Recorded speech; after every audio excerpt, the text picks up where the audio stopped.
finally it's something that for me to attach to the ground so that my despot will work. Well, it doesn't seem possible like that anyway. So something like that is strange, but just for allow you to think about it. The problem here is I want you to think about it. Say what can you do about it? Although this design is simple, but it may not be practical. Maybe you can think of a way to implement it than me. But at this moment, I don't see any way for me to implement it at the top of the building. Maybe on the bottom of the building, maybe, but at the top of the building, we have a problem. And that's what I'm talking about. However, now, if you think I have something else, which is not that spot, something that perhaps I can measure, I can have device here to measure my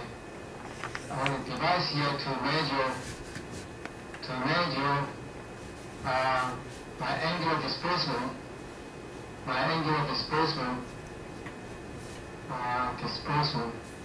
maybe I can do it. Angular displacement and angular velocities. And maybe I can implement it at the root of the building. Maybe, I don't know. So there are a lot of choice. You can implement it, but at this moment, for the problem I give to you, because this is a simple design, but can you do it? Can you implement it? Maybe, but at this moment, I don't think so. Right, that's just what I like to think. Okay? So any question about the midterm problems here? Or in our side, the remote side? Do you have any question about the midterm problem? You can raise your hand, I can see it. Okay?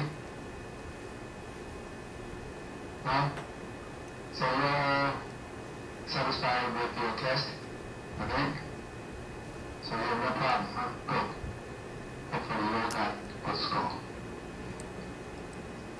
有什么问题吗？有吗？好。Very good. Too difficult? Too easy? Too simple?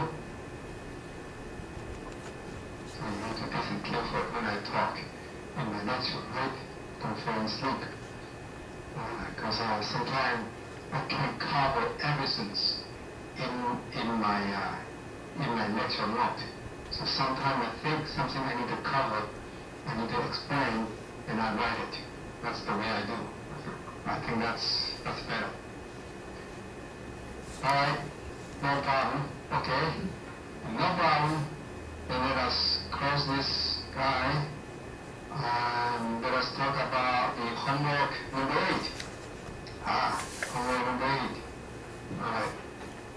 So homework number 8 here, the first problem, you can Google search. Maybe you can find some textbook or something in the web that allow you to prove this. The concept here is I want you to know that the system, what we mean the stable eigenvalue and what we mean the unstable eigenvalue, what was unstable system. That's the purpose. So in the continuum time domain was the S domain, we got S domain. In the continuum time domain was what we mean S domain. In the S domain, all the eigenvalues on the right-hand side from the imaginary axis on the right-hand side, that means all the eigenvalues have the real parts which are positive and they are unstable. That's easy to explain because that means just exponential, we have exponential lambda t, we have exponential lambda p, if this lambda has the C lambda real part plus I lambda imaginary part times t, if this is positive, and we know that's the system becomes unstable when time going to will become very large. So that means E lambda R t cosine lambda I t plus I sine lambda I t, right? So that's imaginary. So imaginary part doesn't do anything because imaginary part, the response will grow, but this will grow. If number of R is positive, that is going to grow, and that means it's unstable. On the other hand, in the discrete time model, then in the problem there too, but inside the inner circle they are stable, outside the inner circle they are unstable. All the inner circle, they are just marginally stable. Marginally stable means they oscillate all the time and won't stop. But inside the inner circle, they become asymptotically stable. That's what it means. So with this, the first problem is easy to prove. The second one here is real pair placement, and we have a two input, U1 and U2.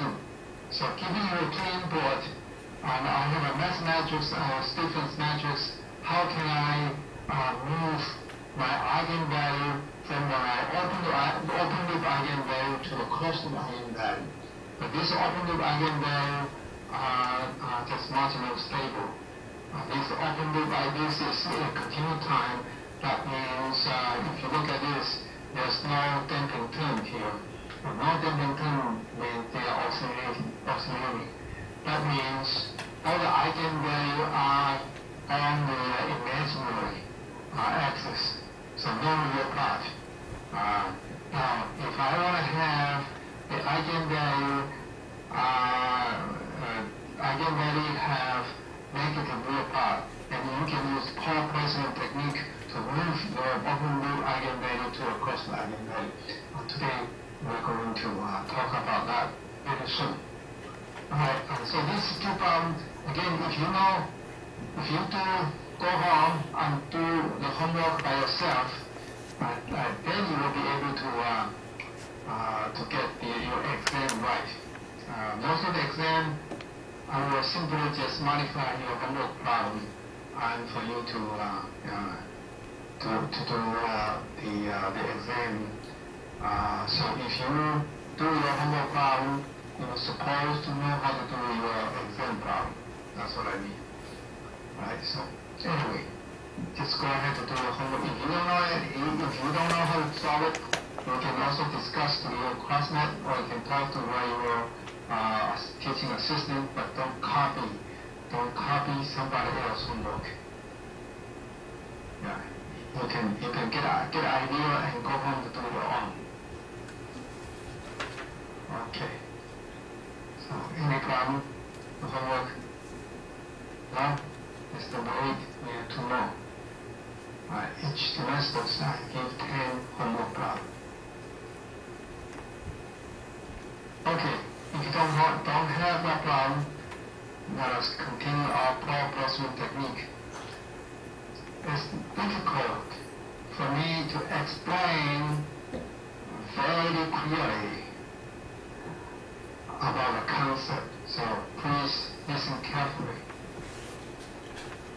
There's a lot of magic theory involved in this, so you need to be very carefully listening to what I'm going to talk today. And we'll have example to explain.